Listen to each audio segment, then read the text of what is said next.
국내 기술로 개발한 최초의 국산 전투기 KF-X가 마침내 모습을 드러냅니다. 시제기 출고 시기 4월로 성큼 다가온 것입니다.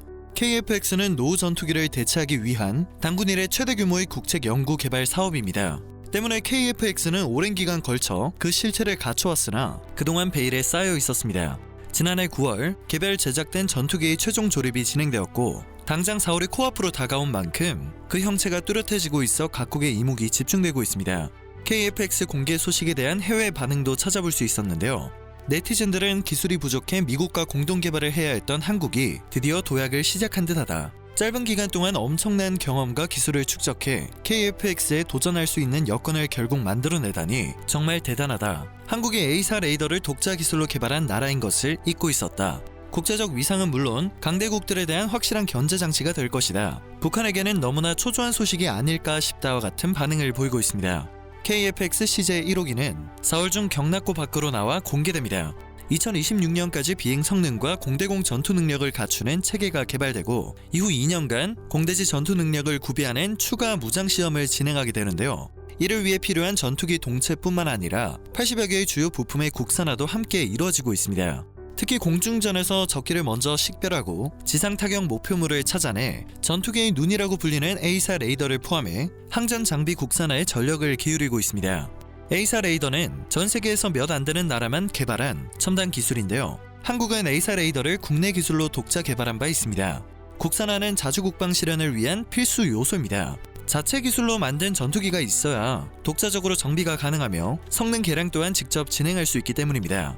현재 공군에서 운용 중인 F-35는 로키드 마틴과 공동 개발을 했기 때문에 정비와 성능을 개발할 때 미국의 승인을 받아야 하는데요. KF-X의 경우 국산 무장을 장착하고 성능을 개량하는데 아무런 제약이 따르지 않게 됩니다. KF-X에는 유럽제 미티어 공대공 미사일, 독일 딜사의 공대공 미사일 등을 탑재할 수 있습니다. 현재 국내에서 개발 중인 장거리 공대지 유도탄도 장착이 가능합니다.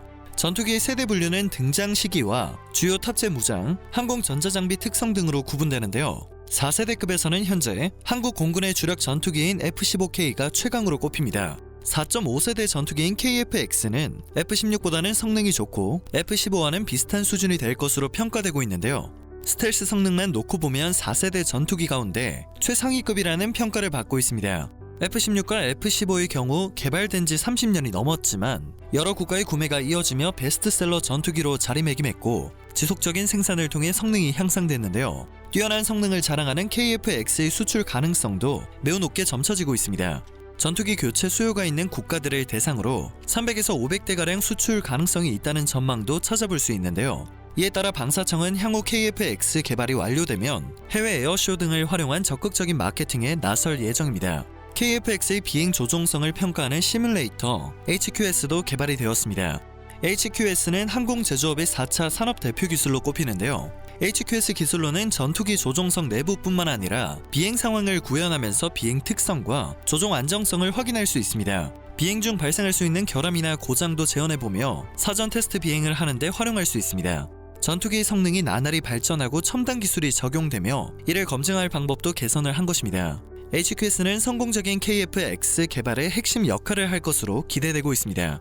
적을 교란시키거나 기만하며 전투기의 생존성을 극대화할 수 있는 통합 전자전 체계도 적용됩니다. 이러한 전자전 장비는 전투기의 생존성을 좌우하기 때문에 선진국에서도 기술 이전을 극도로 꺼리는 무기체계입니다. 한국은 국내 기술 기반으로 개발을 진행하는 새로운 도전을 마다하지 않았고 결국 통합 전자체계의 준비를 완료한 상황입니다. F-35를 도입한 한국을 포함해 러시아와 중국, 일본 모두 5세대 전투기를 실전 배치하고 있습니다.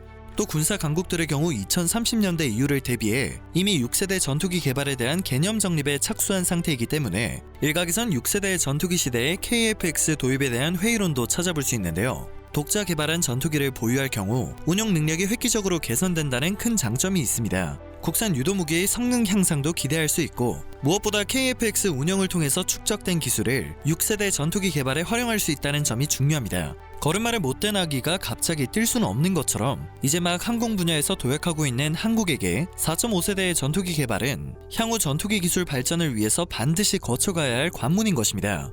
KF-X 사업은 그동안 한국이 쌓아온 항공 기술을 종합적으로 시험하는 장이며 앞으로의 더 큰 도약을 준비하는 초석이 될 것입니다. 사실 10년 전만 하더라도 한국형 전투기 KF-X 사업은 말도 많았고 논란도 많았습니다. 당시 엄청난 예산 규모와 기술 리스크, 생산 규모에 따른 경제성 부족 등의 논란으로 쉽게 사업에 착수하지 못했는데요. 한국형 전투기 사업이 꼭 필요하다는 당위성이 앞선 논란보다 명분을 얻게 되었습니다. 사업에 착수하고 만 10년이 흐른 상황에서 좋은 평가가 나오고 있어 다행입니다. 지금까지 전해드린 것처럼 KF-X는 10년 전 그래픽으로만 존재하며 고민과 걱정이 지배하던 시절을 뒤로하고 곧 실체로 다가오게 됩니다. 이로써 이제는 한국도 명실상부한 4.5세대 전투기 개발국에 이름을 올리게 되었습니다. 한국의 약진을 위한 열쇠 KF-X가 자주 국방의 밑거름이 될 수 있을 것으로 기대되고 있습니다. 오늘 전해드릴 소식은 여기까지입니다. 영상이 정보가 되셨다면 그것만으로도 감사드립니다. 늘 새롭고 유익한 뉴스를 전하는 로버튜브 되겠습니다.